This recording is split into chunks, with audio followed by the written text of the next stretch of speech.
I guess it's a mine shaft. Mine shaft. That's a mine shaft. Mine shaft? Mine shaft. It's a mind shift video, and yes, I look a little different today. I decided to not dress up for you guys. It's after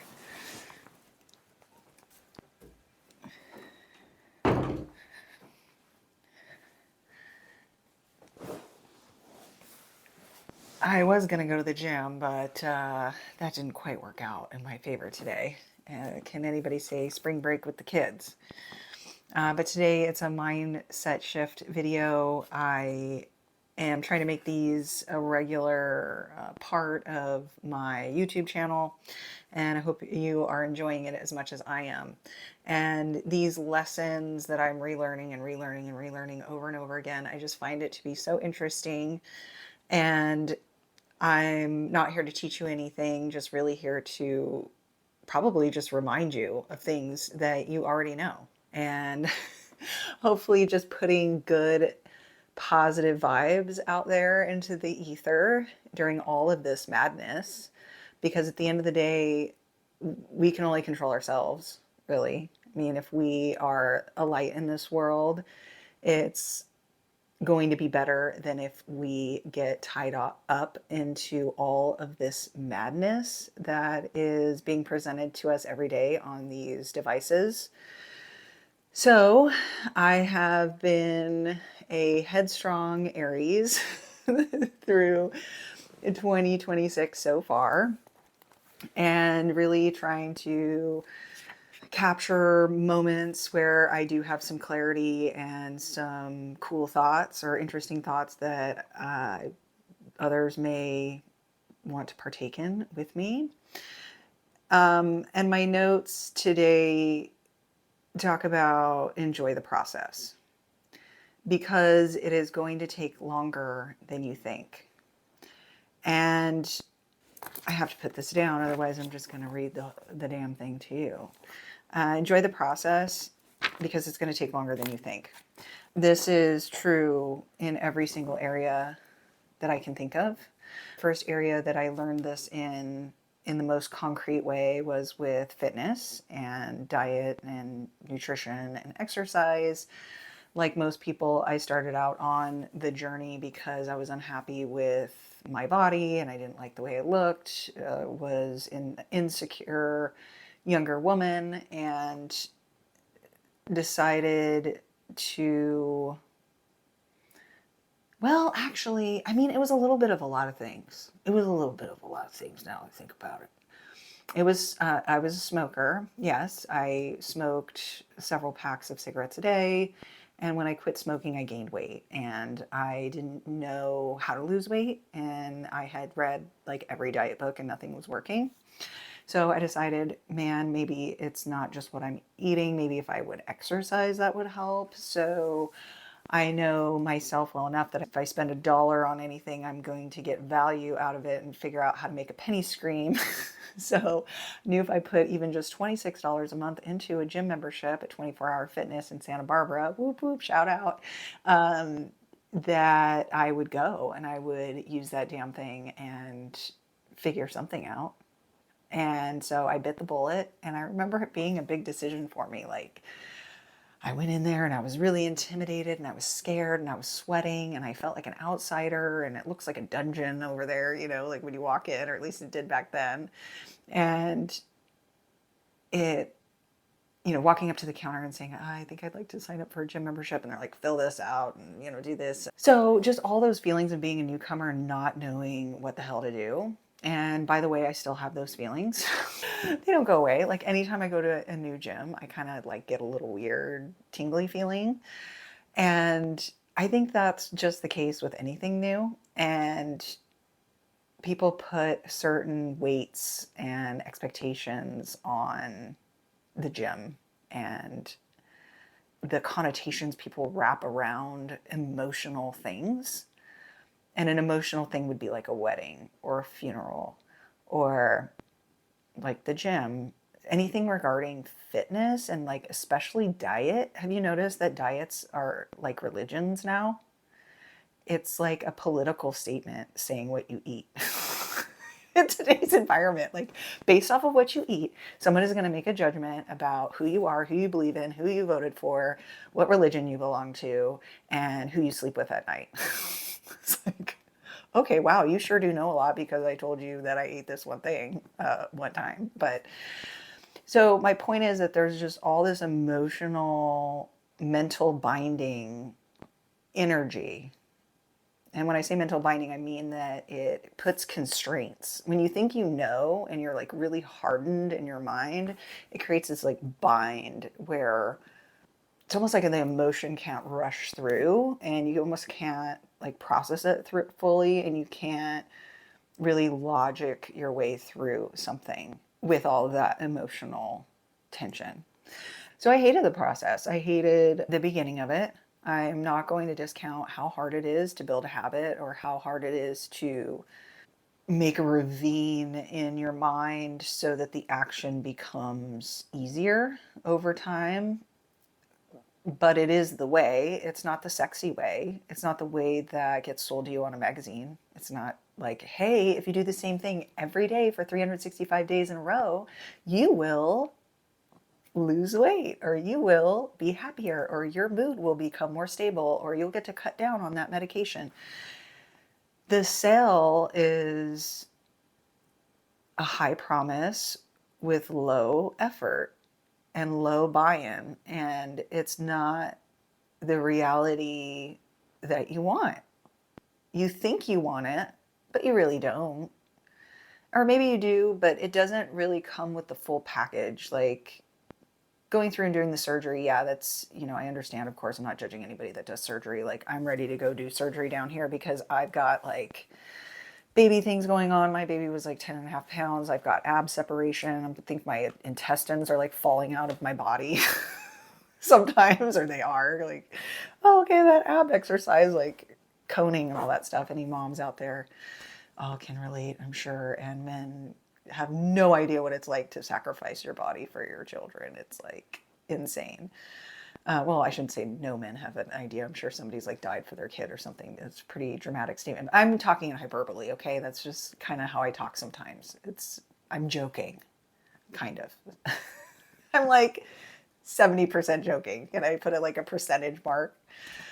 Or just don't worry about the stupid comments from stupid people, because you play stupid games and you win stupid prizes. So learning to enjoy the process. And I remember when this really started to sink in for me, I was at the phase in my fitness journey, which I hate saying, kind of just, I don't really hate saying it. I just hate that other people say it so much. And now it has like this connotation with fitness influencers, and that kind of maybe implies that like I'm trying to be a fitness influencer, which I'm really not. It's just like a part of my story.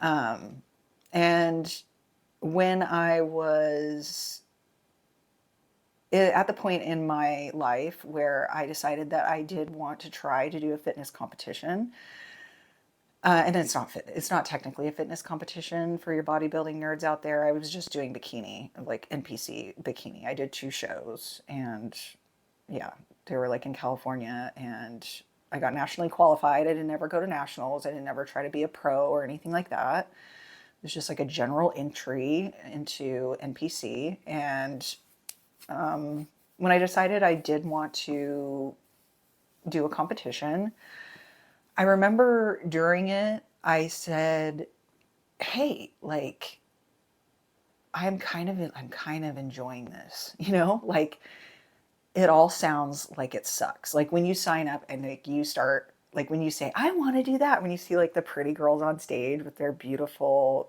bikinis and you're like, oh my gosh, I want to look like that. Oh my gosh, they're so brave. I can't believe they're basically naked on stage like that.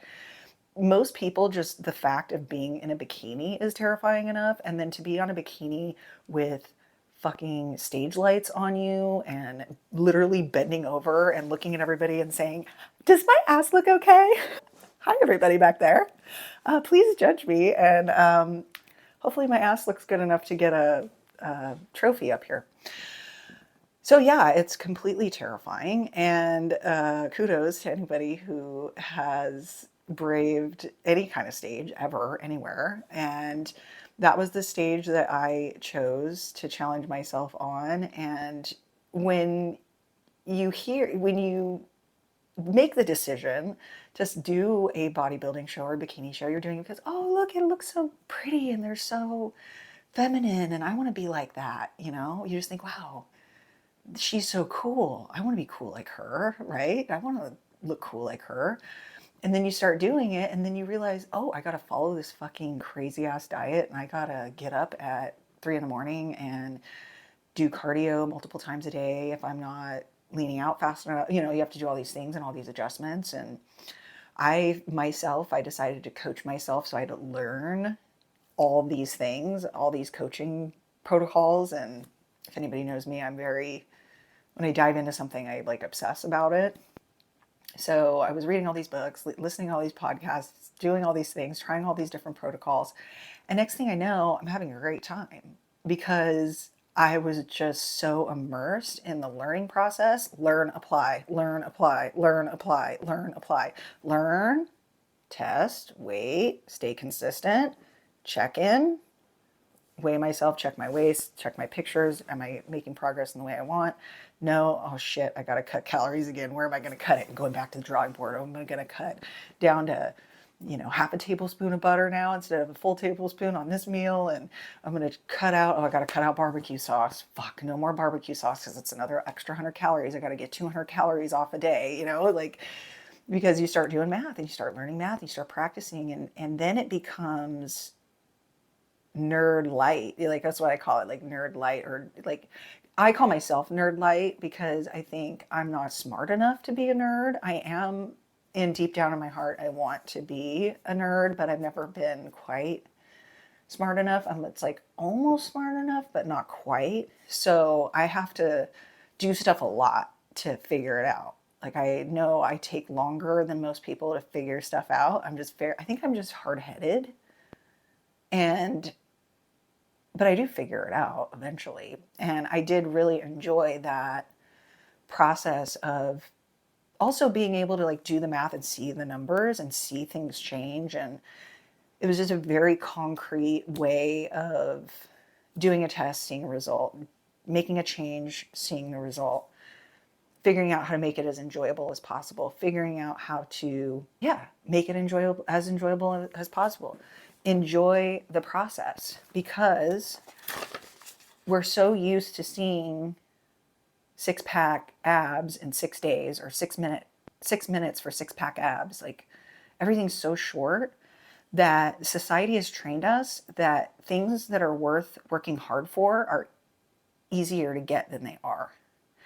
And when I started coaching people, I always told everyone 30 days before you're going to see any results. Really, I mean, I would like lock people in for multiple months at a time, which for some people found it really refreshing. Other people acted like I was keeping a secret from them. Like, I know a secret about weight loss and diet and exercise and nutrition that I am withholding from the world because I'm being selfish and I want it all for myself. No, that's not the case. The case is that you've been marketed to so severely, and other people want your money so badly that they're willing to make claims that are unrealistic to get your attention, to get you to spend your money on a product. And your brain has heard it so many times that it believes that it's the truth over what is actually true. And what is actually true is that you have to do the same shit over and over again, track what you're doing, be mindful in order to be mindful of what you are doing, or track until you can become mindful, and that mindfulness is then almost automatic. But you do have to go through the process of tracking for that period of time, track your progress, track to make sure you're doing the same thing every single day, because I can write somebody the very best plan in the whole entire world and you will lose weight, or I'll make you the best plan to lose weight, but it's not the best plan if you don't follow it. If you write a plan that you can't follow, the plan is fucking worthless. So we have to find something that you can commit to for at least 2 weeks. And if you can complete that action consistently and hold yourself accountable in some way, in a journal, writing it down, putting it in an app, tracking your calories, for example, is a great place to start. Do that for 2 weeks. And I tell people at least a week. You have to at least track your calories for a week so we know where we're starting. Because if I don't know the numbers that you have and how you're eating now, I cannot see where we go next, because I'm not following you around every day. I don't know what you're doing. Because this is what I did for myself. I had to get into an app and track all the calories, figure out what calories, grams, all that stuff, and find out what my average was every day. Some days I would eat 3,000 calories. Some days I would eat 2,000. Some days I would eat 3,500. Some days I would eat 1,800. Like it just jumped all around. So the reason why we take multiple days is so that we can come up with a average. You want to know what your average calories are, your average protein, fat, carbs, whatever. And from there, come up with a plan that is slightly different, maybe the same amount of calories, but just with an adequate amount of protein. Like, don't starve yourself. If you starve yourself, you're never going to stick to it. So finding ways to enjoy the process comes with writing a plan that you can follow, or at least is achievable enough for you to be able to, one, track it every day, and then two, be able to look at the numbers in the rears. So you have to track, you have to see numbers in some way or form. Did I do the thing? Did I not do the thing? When I did the thing, and how often did I do the thing, right? If, let's say, you are tracking, your goal is to track your calories for 7 days and you missed a day, well, maybe we just need to add an extra day. Like tomorrow you need to do it and then complete the 7, and then we'll average it, make a plan, adjust, try to stick to those for 2 weeks. So enjoy the process, because it's going to take longer than you think. So of course, when I started getting ready for a bodybuilding competition, I originally would have thought that it took a couple of months. Luckily, I had enough brains to ask some people that had done competitions before to find out how long it actually takes. And most people recommended 6 months to a year out, because it is such a big adjustment to go from not tracking at all to stepping on stage. Well, a lot of it has to do with the habits that are built in order to get to the best version of you for that particular stage on that particular day. So it's just something that most people can't do in a couple of months. Now, can some people do it? Yes, absolutely. There are freaks of nature, type A personalities that you write it down, they follow everything to a T. That is not me. I'm like, I need to ease into this, because once I get something, I stick to it, but it takes me a little while to get going. I'm like the steamboat, or yeah, I think they call it steamboat economics, where California is like the steamboat, where it's the first one to speed up and the last one to slow down. So, and one of the mental tricks that people fall into is, I'll be happy when, or they think that there's some finish line. I've noticed this with myself with a lot of things too. And I get it. It's funny because I get these lessons when it comes to fitness and building muscle, working out, diet, exercise. I get all this when it comes to that. But then there's other areas in my head where I'm like, why am I doing what I tell people not to do over here, but then I do it over here? And let's all blame it on Disney. We're just going to blame it on fairy tales and Disney movies. We're just all going to be victims and relinquish personal responsibility here and just blame Disney, because it's like there's this idea of a fairy tale ending. Like, we're going to get to the destination. We're going to, this story we make in our head, and every story has an ending, right? And it's almost like, oh, I have arrived. I have arrived. I am rich and famous and have everything I could ever want. Like, that doesn't happen. Like, there's no end, right? Like, it wasn't like I got on stage and my life was complete. You know what I mean? Like, oh, I got this plastic trophy and my life is complete forever. No, it was like, oh, I got this plastic trophy. What fucking restaurant is open? I'm starving and it's midnight and nothing good is open. I'll be happy when trap. So we have this idea in our head that when we reach our goal, it's a destination and we just sit there in the lap of luxury and never have to work again. If you really think about it, if you really in your mind imagine what your vision is, I've noticed in myself that it comes with this fairy tale ending that sometimes means that, oh, I just stop. Where with fitness and exercise and diet, I just go, this is just how I am. This is just what I do. This is just how I eat. I'm not training for anything. I'm not trying to get on a stage. And I think a lot of people, when I'm out in public, will kind of like freak out a little bit and say, like, what are you doing? Like, are you an athlete? Are you this? Are you that? And I'm just like, no, I'm just a mom. I don't even do, like, people think I just sit around and do bicep curls all the time. I just pick my kids up. I don't even weight lift right now.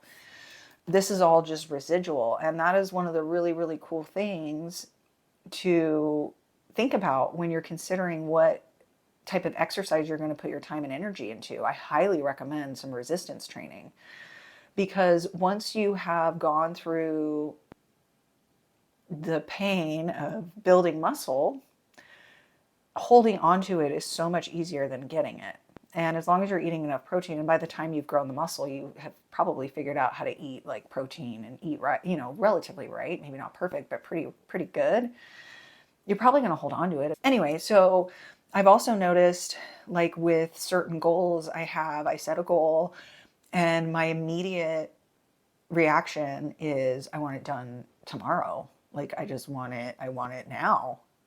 Yeah, I want it now. I've decided that I want it now, either consciously or subconsciously. And it's this rushing feeling. And then I end up getting frustrated. And then I end up telling myself I just suck and that I just shouldn't do anything anymore. I shouldn't do this new thing. And that is when we get to the point of outcome minded versus process focused. So if the thought is, I'm doing this thing to get fit, and then once I get fit, I just stop, that's fine. You got fit once and then you didn't stay that way, and that's fine. A lot of people do that. But what is better is to enjoy the process. The process is, this is how I meal prep. This is how I eat. This is my process around how and why I work out. These are my mind and my thoughts around my eating. These are my thoughts and beliefs around my movement. This is why I'm moving this way. Every time I do something, it's for a purpose. And it usually has something to do with longevity. If you don't use it, you lose it. And I also believe that our mind isn't just in our head. I believe it's all over our bodies. As we age, our nervous system starts to shut down in certain areas if we're not using them. And if you want to keep those neurons, you have to work them out. Okay, so growth happens when you become the person that just does it. So I just became the person that I like to eat this way. This is how I like to eat. I would prefer to eat how I'm eating now.